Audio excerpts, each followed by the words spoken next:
Happy International Women's Day. Happy International Women's Day. Happy International Women's Day. Happy International Women's Day. Happy International Women's Day. A happy International Women's Day. I think the biggest challenge for me is sometimes lacking in confidence or belief on certain issues, and that tiny bit of imposter syndrome that sneaks in, it can sometimes really hold me back. So I think the best way to overcome that is to continue to surround myself by really inspiring businesses, women, coaches and creatives that help drive you forward, help motivate you, help inspire you, and just continue to plod forward and take, one step at a time, one day at a time, and one business task or goal at a time. And I think my challenge is the fact that I operate in the area which is all about enabling women to succeed in the world of work equally. So the challenge for me is to ensure that I can keep my business going, find where the money is, but also develop and support the people that need the support most, and that tends to be where money is least available. So how I'll overcome it is I keep close to my potential clients. I keep close conversations going across my network so that when the opportunities do arise, I'm there. We've been really, really busy making sure our families are safe, that our businesses are functioning to the very best that it can. Looking after our own well-being as leaders is going to be critical, and making sure the well-being of our teams is given as a number one priority. So how are we going to do this at Liz Lean PR? Well, we already decided last summer that we were going to go to a fully flexible working week. I feel really passionately about the missed opportunities out there for businesses to recruit women who can't work full time. So my challenge for 2021 is to promote flexible working and get away from a traditional 9 to 5 or 37.5-hour week. My challenge for 2021 is managing the growth opportunity presented to my business, but also potentially taking on my first employee, and I'm quite nervous about doing that. Secondly, a strategy that's going to help me manage my time effectively, because I am also a mother and I don't want to become overwhelmed by the business. What I'm going to do, contact Dorset Business Mentors. My challenge for 2021 is scaling up. It's growing my business in a very strategic way. And I want to grow the female communities around me through growing my business. So there we are. Growth is the challenge in 2021, growing One Women Wisdom and growing Yes You Can training into stable, big and confident businesses. The number one challenge was probably learning how to pivot, and it's something I'm still learning, but learning how to pivot my business and my service offering into the online space and navigating online marketing and everything that comes with it. I do feel that believe I should say that these challenges that we face as business owners and entrepreneurs only help us propel forward. I think the past year has made us all notice the people behind the brands, especially in the local businesses that we love. It has been difficult for all of us, but a little bit of kindness can go such a long way. For me, when overcoming all of these challenges, personal or business, it is crucial to try and empathise with those around me and to show kindness in how I behave, how I do business, and how I communicate. My main challenge for 2021 is going to be building my name. I have just started out.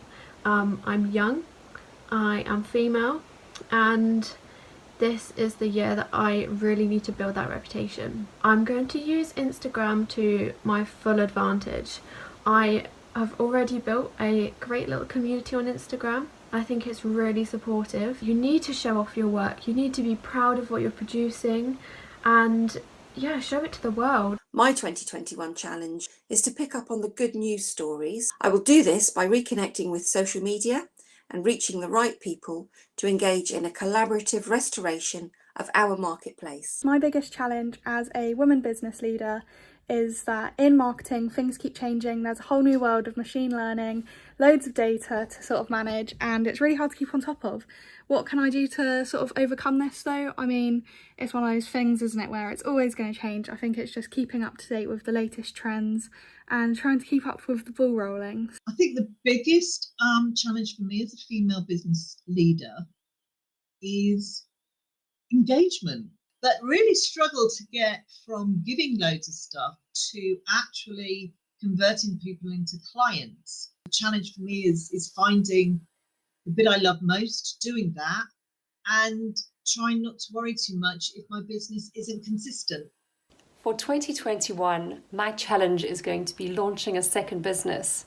And you can't do that without the help of your tribe, both men and women. So I'm really looking forward to the ongoing support and creating something new that will not only challenge but also benefit my community. I think I've learned resilience and adaptability more than anything, and the challenge to be comfortable with myself and work alone without having that human contact has been incredibly difficult.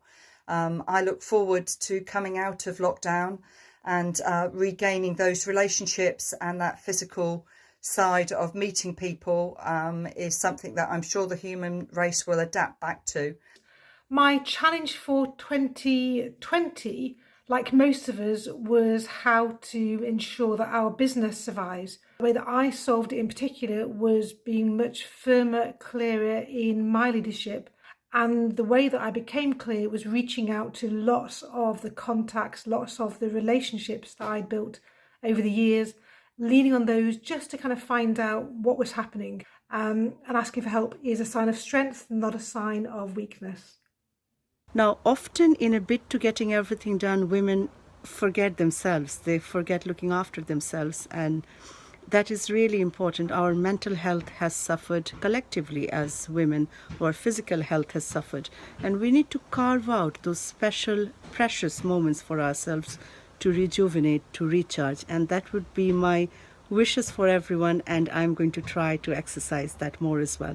And finally, the other thing that I think is extremely important is for us women to look out for each other, to support each other in our business ambitions, in our career ambitions, to become the sisterhood that we often wish for. I remembered that when I was working for Amex in a demanding but very enjoyable career, my greatest challenge at that time was trying to balance childcare, being a good mum, and doing a good job at work. I was hoping that in recent years things had changed for women, but it seems as if in the past 12 months still a lot of inequality around. So I would like to look at raising awareness in this area and helping women to feel as if they're doing an excellent job. So for me, it's assessing my supply chain, it's being resourceful as well, and it's practicing my keeping centred and keeping level and navigating my way through those challenging times, because it's not easy, it's not going to be easy, but if we all keep communicating, keep supporting one another, hopefully it will be slightly easier.